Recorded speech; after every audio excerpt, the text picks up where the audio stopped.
तो दोस्तों जिस तरीके से स्टूडेंट्स दो टाइप्स के होते हैं, आइडियल और नॉन आइडियल, सेम उसी तरीके से हमारे पास सॉल्यूशंस भी दो टाइप्स के होते हैं, one is ideal and one is non ideal, जो हम आज की क्लास में पढ़ने वाले हैं, है ना। पढ़ने से पहले मैं आपको बता दूं, ये जो सारा का सारा कार्यक्रम होने वाला है आइडियल और नॉन आइडियल सॉल्यूशन का, वो हम डिफरेंस में पढ़ेंगे, है ना। हम डिफरेंस लिखते हैं, आइडियल सॉल्यूशन और नॉन आइडियल सॉल्यूशन। तो ये जिस बेसिस पर हमारे पास सॉल्यूशन डिवाइड होते हैं वो रोल्स लॉ के बेसिस पर होते हैं, ठीक है। रोल्स लॉ क्या कहता था, ये अगर आप नहीं जानते हो तो जान जाओ, पिछले लेक्चर में रोल्स लॉ ही पढ़ाया गया था। अब डिस्क्रिप्शन में जाइए, वहां पर मैंने लिंक दिया है, आप खोलिए और रोल्स लॉ के बारे में जानिए। अभी मैं आपको छोटी सी समरी दे देता हूँ। रोल्स लॉ ये बोलता था कि हमारे पास जो प्रेशर था, वेपर प्रेशर था, वो इक्वल था मोल फ्रैक्शन के और प्योर सोलवेंट के प्रोडक्ट के, ठीक है। Ideal solution. अब ध्यान रखो आप, जो भी solutions which obey Rolle's law at every condition of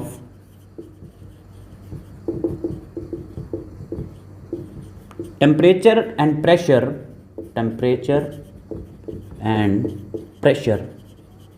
है ना। जो भी हमारे पास सॉल्यूशंस रोल्स लॉ को फॉलो करेंगे, हर एक टेम्परेचर और प्रेशर की कंडीशन को फॉलो करते हुए, वो क्या होंगे, वो आइडियल सॉल्यूशन होंगे। और जो भी हमारे पास सॉल्यूशन रोल्स लॉ को फॉलो नहीं करेंगे, they do not obey roles law, they do not obey roles law. तो बहुत सिंपल है ना। मेन पॉइंट क्या है इसमें ध्यान रखने वाला, जो नया पॉइंट हम ऐड कर रहे हैं, that is del V mix, वो इसमें जीरो होगी। मैं समझाता हूं अभी आपको, that is del H mix. ये क्या है, this is change in volume. मान लो मैं आपको ये बोल दूं कि 50 ml सोल्यूट में, एक्चुअल में हमें सोल्यूशन ही बनाना है, 50 ml सोल्यूट में 50 ml ही सॉल्वेंट डाल दूं, 50 ml दोनों चीज डाल दी हैं, वो मिलकर 100 ml बना रही है ना। तो इसका मतलब ये है कि उस 100 के अंदर जो प्रोपोर्शन है दोनों चीजों की, वो इक्वल रहेगी, है ना। तो हम प्रोपोर्शन में बात करते हैं, अगर हम कुछ ऐसा बोलेंगे V1 minus V2 must be zero, है ना, that is 50 minus 50 must be zero. Change in volume नहीं आना चाहिए, है ना, चेंज इन वॉल्यूम नहीं आना चाहिए, that is del V mix. वो सॉल्यूशंस जिसकी डेल वी मिक्स करने पर solutions change in volume zero आ जाती है, वो क्या है, हमारे पास आइडियल सॉल्यूशन है। और जिसके अंदर डेल वी मिक्स जीरो नहीं आएगी, वो नॉन आइडियल सॉल्यूशन होगा। ऐसे ही हमारे पास एंथैल्पी का चेंज है, इसका डायरेक्ट सीधा सा मतलब ये है, चेंज इन एंथैल्पी जीरो होने का मतलब ये है कि हमारे पास ना तो सॉल्यूशंस जब हम बनाएंगे, ना तो एनर्जी रिलीज होगी और ना ही एनर्जी क्या है, एब्जॉर्ब होने वाली है। एनर्जी का कोई चेंज नहीं होगा, change in enthalpy, this is change in enthalpy.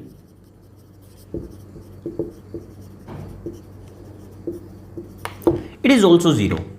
अब मैं आपको एक इंटरेक्शंस की टर्म में जरूर आइडियल सॉल्यूशन और नॉन आइडियल सॉल्यूशन के बीच में डिफरेंस बताना चाहूंगा, है ना। देखो, अल्टीमेट हमारा एम क्या है, अल्टीमेट जो हमारा एम है वो है सोल्यूट को और सोलवेंट को मिलाना।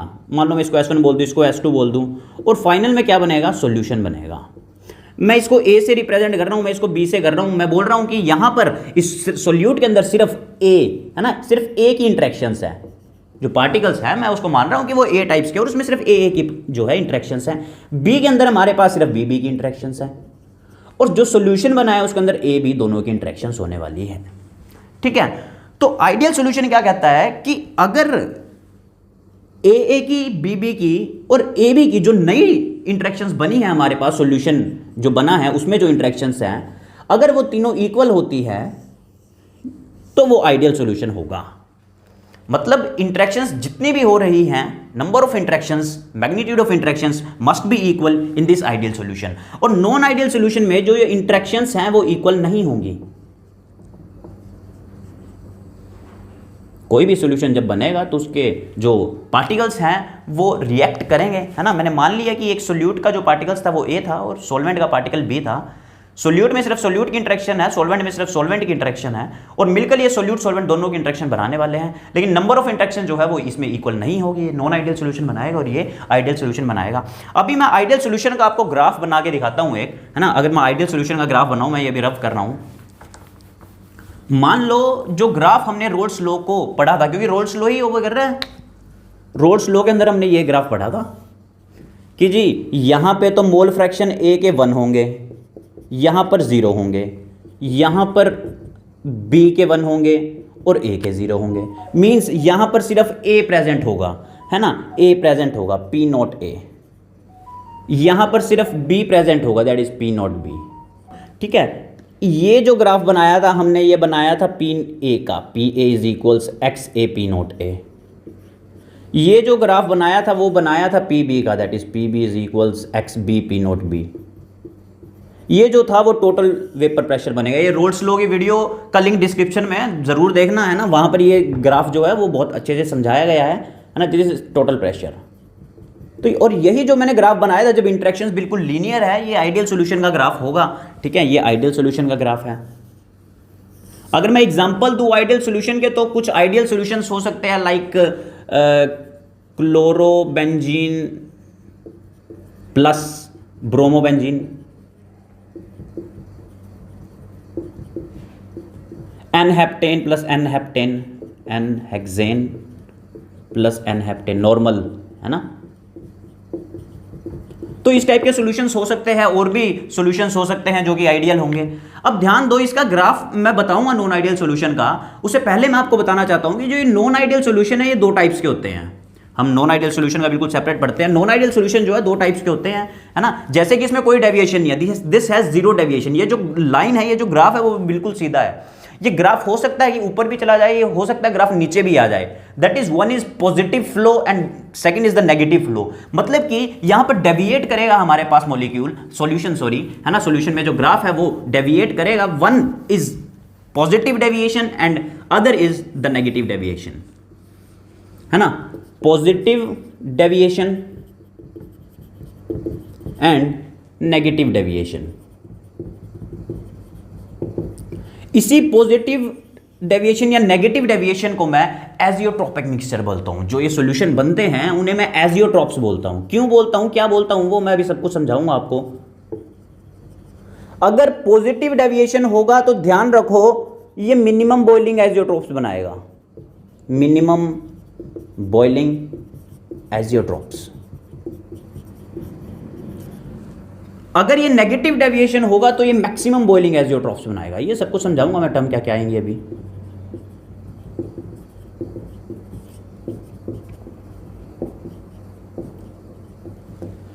पॉजिटिव डेविएशन का मतलब ये है, समझने की कोशिश करो, नॉन आइडियल में इंटरेक्शन इक्वल नहीं थी।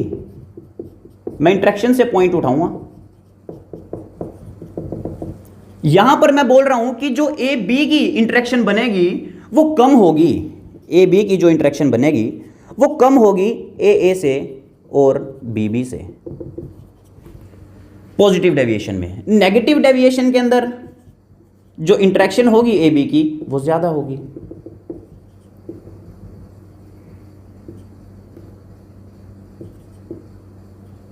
This is A and this is B B.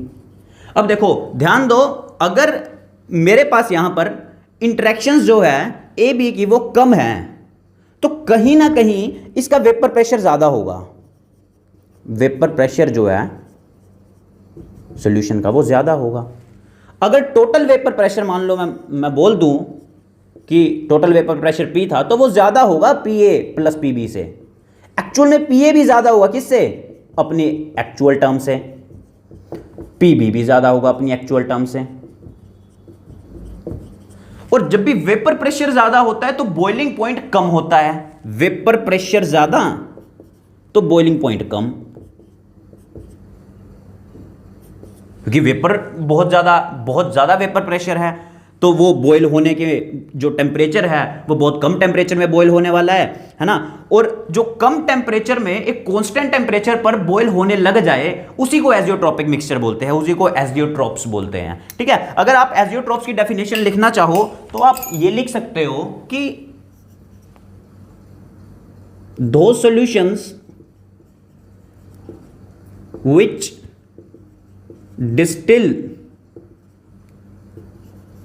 which do not distill at a constant temperature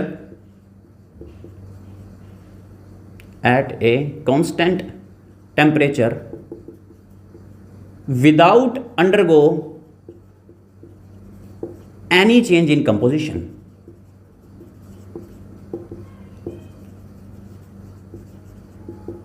या फिर मैं ये बोल दूं कि एक ही टेम्परेचर पर हमारे पास हमारा सॉल्यूशन जो है वो बॉयल हो जाएगा, है ना, लेकिन वो कम टेम्परेचर होगा। इसीलिए मैं ये जो बना है, जो एजियोट्रॉप्स बने हैं, इसको मैं क्या बोलूंगा, मिनिमम बॉइलिंग एजियोट्रॉप्स, क्योंकि बॉइलिंग पॉइंट यहां पर कम हो चुका है, क्योंकि वेपर प्रेशर जो है वो ज्यादा हो चुका है।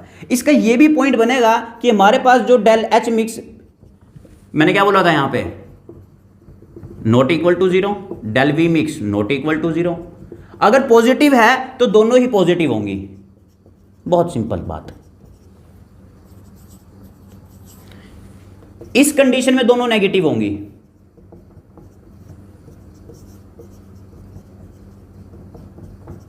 ये बात समझो कि अगर इसमें प्रेशर ज्यादा था तो इसके अंदर जो वेपर प्रेशर है वो कम हो जाएगा, बॉइलिंग पॉइंट ज्यादा हो जाएगा, तो क्या बनाएगा, मैक्सिमम बॉइलिंग एजियोट्रॉप्स बनाएगा, मैक्सिमम बॉइलिंग एजियोट्रॉप्स।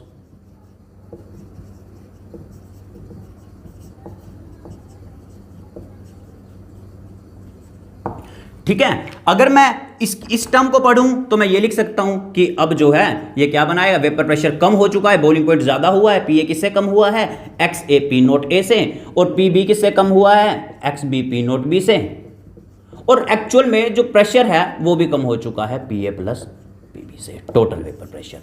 ठीक है, तो ये जो बात है वो इन दोनों का जो डिफरेंस है वो आपको क्लियर होना चाहिए। अभी मैं इस डिफरेंस को इसमें भी पढ़ने वाला हूं, ग्राफिकल टर्म में पढ़ने वाला हूं, उसके बाद मैं आपको एग्जांपल भी दूंगा, है ना। एक बार आप इस टर्म को अच्छे से देख लो, अच्छे से समझ लो, अपने एक्चुअल में नोट्स जरूर बना के रखना, नोट्स बनाना बहुत जरूरी है, बिना नोट्स के कोई काम मत करना। तो आई होप आपको एजियोट्रॉप्स अच्छे से क्लियर हो चुका होगा। अभी मैं इसका एक एग्जाम्पल आपको दूंगा कि ये सोल्यूशन जो है वो कौन से एग्जाम्पल हो सकते हैं सोल्यूशन के, और साथ ही साथ इनके ग्राफ बनाते हैं हम, पॉजिटिव के और नेगेटिव डेविएशन के। ठीक है, पॉजिटिव डेविएशन के अंदर मैंने क्या बताया आपको, वेपर प्रेशर ज्यादा होगा, बॉइलिंग पॉइंट कम होगा। मतलब आइडियली मैं कैसे बनाता हूं, आइडियली ये ग्राफ ऐसे बनाता हूं,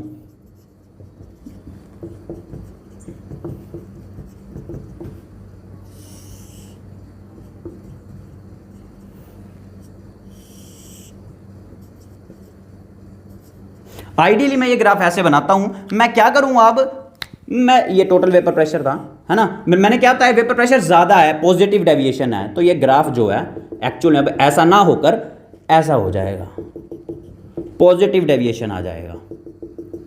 टोटल वेपर मतलब अब क्या है कि टोटल वेपर प्रेशर ज्यादा है P A plus P B से, है ना, समझने की कोशिश करना। पी ए जो है वो ज्यादा है P nought A X A से, है ना, यहां पर P nought B P B ज्यादा है P nought B X B से।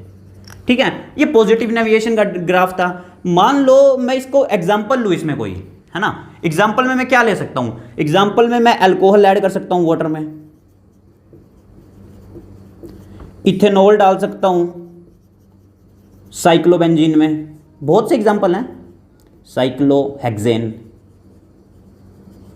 अगर मैं इसकी बात करूं नेगेटिव डेविएशन की, नेगेटिव डेविएशन का ग्राफ बनाता हूं, जस्ट मैं जो अभी मैंने पॉजिटिव स्लोप दिखाया अब इसको नेगेटिव स्लोप दिखा दूंगा।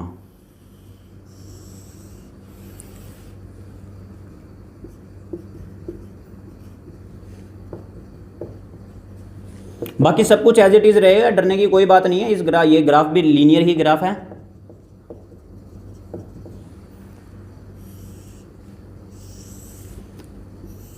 लेकिन अब ये ऐसा ना होकर के क्या हो जाएगा, नेगेटिव स्लोप हो जाएगा। चीजें बहुत सिंपल हैं, आप बिल्कुल इसे आसानी से करने की कोशिश करें।